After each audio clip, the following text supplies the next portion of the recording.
بەڕێوەچوونی پرۆسەی سەرژمێریە لە ئیدارەی سۆران، هاوڵاتیان بۆ سەرژمێریکردنیان لە ماڵەکانیان ماونەتەوە.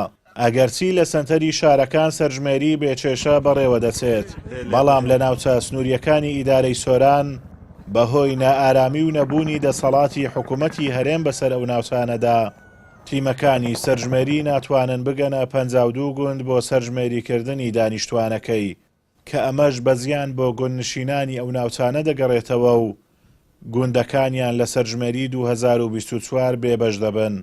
ئەو شوێنانەی سەرژمێری تێدا ناکرێت زیاتر گوندەکانن لە سنوورەکان ئەوانە کەەوە لە دەرەوەی هێزی ئەمنی هەرێمی کوردستانن دەتوانین بڵێن لەژێر دەسەڵاتی هێزی پەکەکەدانەکەەوە بە هیچ شێوەیەک تیمەکانمان ناتوانن سەردانی ئەو شوێنانە بکەن. ئەوانە بە دوو ڕێگە هەندێکیان هاتوونە ئەو شار و شارشکانەی نزیک ئەو گوندانە خۆیان تومار دەکەن، ئەوانەی دەمینن بە فورمێکی تایبەت بە حەملە ئەوانەش تومار دەکەن.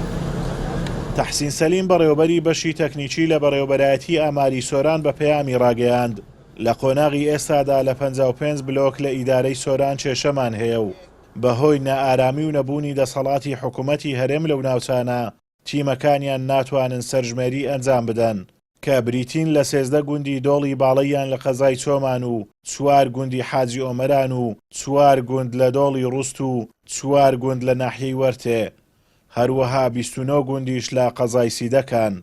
ئاماری سۆران دەڵێت دوای چارەسەرکردنی گرفتەکە هەر سێ قۆناغی سەرژمێری بۆ ئەو گوندانە لە یەک کاتدا دەکرێت، بەڵام کاتەکەی دیار نییە. لە سنووری ئیدارەی سەربەخۆی سۆران تقریبا 50 بۆ 55 بلوکەکەن کە دابەش ببوونە بەسەر قەزاکاندا.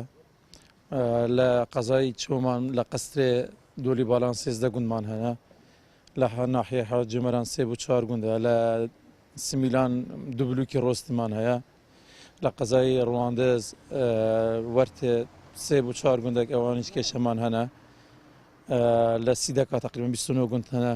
ئەوانە هەموو بە یەک حملە دەکرێت، هەرسی قۆناغی سەرژمێری لە یەک کاتدا ئەنجام دەدرێتن. کاتێکە هەتا ئێستا هیچ بەربارێکی تەواو دیار نییە، بەس دەشتێکی بە قەنعاتی خۆم دەکەوێتە پاش پرۆسەی سەرژمێری ئەلکترۆنیەکەی. پەیام زانیویەتی بەشێکی زۆر لە دانیشتوانی ئەو گوندانەی تیمەکانی سەرژمێری نەیانتوانیوە سەردانیان بکەن هاتوونەتە ئەو گوندانەی کە تیمەکانی سەرژمێریان تێدایە بۆ تۆمارکردنی خانەوادەکانیان، کە ئەمەش بەزیان بۆ ئەو گوندانە دەگەڕێتەوە و دوجار لە نەخشەی سەرژمێری بە چۆڵی دەمێننەوە. لە ئیدارەی سۆران 1180 بژمێر و 550 بەڕێوەبەر و چاودێر لە 6 قەزا و 19 ناحیە سەرپەرشتی پرۆسەی سەرژمێری دەکەن.